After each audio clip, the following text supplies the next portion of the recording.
আজ ১ বছর যাবত, ১ বছর হয় নাই, পানি বড়ার সময় তো তখন দেখা যায় না। এখন ইদানিং ডেলি দেখা যাচ্ছে ২-৪ বের করে কুমির, একসাথে ৫টাও দেখা গেছে। এখানে কুমির প্রায় ৩ থেকে ৫টা কুমির আসছে আমাদের চোখে দেখা মতে।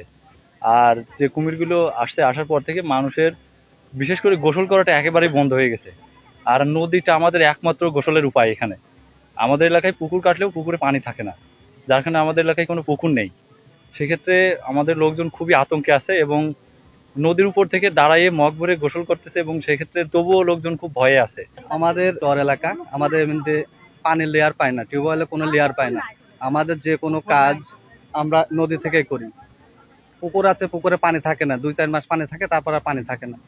তো আমরা নদীতে যে কোনো কাজ, যখন গরু ঝাপানো, আমরা গোসল করা, কাপড় চোপড় কাচা, রান্না বাড়ার পানি টুকটাক আমরা এই নদী থেকেই নিয়ে থাকি। তো দীর্ঘদিন যাবৎ দেখা যাচ্ছে এই নদীতে কুমির ভাসছে। এর আগেও দুইটা তিনটা এরকম ভাসে।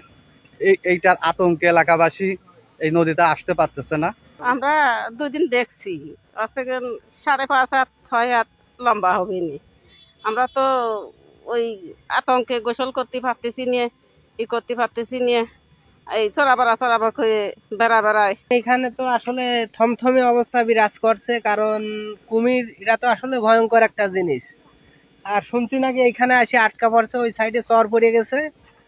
তা যাই হোক, এখানে তো মানুষ গোসল করতেও ভয় পাচ্ছে, এবং গরু ছাগল মোষ এগুলাও তো গোসল করায়। তো সবই আর কি, মানুষ এখানকার স্থানীয় যারা আছে সবাই ভয় পাচ্ছে, এবং এখানে মাঝে মধ্যে উঠতেছে।